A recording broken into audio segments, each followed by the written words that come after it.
ಈ ಸಮಾಜಕ್ಕೆ ಅನೇಕ ಕೊಡುಗೆಯನ್ನು ನೀಡಿದಂತಹ ಅನೇಕ ಮಹಾತ್ಮರು ಅವರೆಲ್ಲರ ಮರಣ ಹೀಗೆ ಜನರು ಆಗ್ರಹ ಪಡ್ತಾರೆ, ಅವರು ಇನ್ನೂ ಬದುಕಿರಲಿಲ್ಲ. ದೇವರು ಏನ್ ಮಾಡ್ತಾರೆ ಗೊತ್ತಾ? ಅವರ ನೆನಪುಗಳನ್ನ ಜನರ ಮನಸ್ಸಿನಲ್ಲಿಟ್ಟುಬಿಟ್ಟು ಅವರನ್ನು ತಗೊಂಡು ಬರ್ತಾರೆ. ಯಾಕಂದ್ರೆ ಅವರ ಬಗ್ಗೆ ನಾವು ಸ್ಮರಣೆ ಮಾಡಬೇಕು, ಅವರ ಆದರ್ಶಗಳನ್ನ ಕೃತಿಗಳಾಗಿ ನಾವು ಬಿಡುಗಡೆಗೊಳಿಸಬೇಕು, ಅವರ ಸಂದೇಶಗಳನ್ನ ಅಂತ್ಯ ದಿನದ ತನಕ ಈ ಸಮಾಜಕ್ಕೆ ನಾವು ತಲುಪಿಸಬೇಕು ಅನ್ನತಕ್ಕಂಥ ಉದ್ದೇಶದಿಂದ ಇದನ್ನು ಜನರ ಮನಸ್ಸಿನಲ್ಲಿಟ್ಟು ಅವರನ್ನು ದೇವರು ಹೇಗೆ ತಗೊಂಡು ಹೋಗ್ತಾರೆ.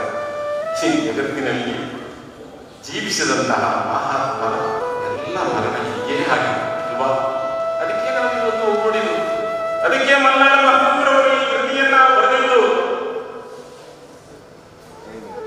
ಇದು ನಮ್ಮ ಇತಿಹಾಸ, ಇದು ನಾವು ನೆನಪಿಸ್ಕೊಳ್ಬೇಕು ಅಲ್ವಾ?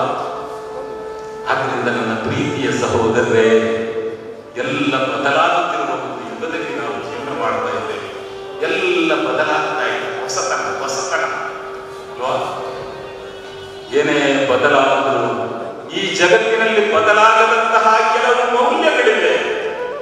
ಎವರ್ಲಾಸ್ಟಿಂಗ್ ವ್ಯಾಲ್ಯೂಸ್, ಕೊನೆಗೊಳ್ಳದಂತಹ ಬದಲಾಗದಂತಹ ಭಾವನಾತ್ಮಕವಾದ ಶಾಶ್ವತೆಗಳು, ಆ ಮೌಲ್ಯಗಳಾಗಿವೆ ಮನುಷ್ಯ ರಾಶಿಯನ್ನು ಕಾಪಾಡು. ಆ ಮೌಲ್ಯಗಳಾಗಿವೆ ಮನುಷ್ಯನ ಸುಖ ಸಮೃದ್ಧಿಯ ಬದುಕನ್ನು ರೂಪಿಸುವುದು. ಆ ಮೌಲ್ಯಗಳಾಗಿವೆ ಮನುಷ್ಯನನ್ನು ಕಾಪಾಡು.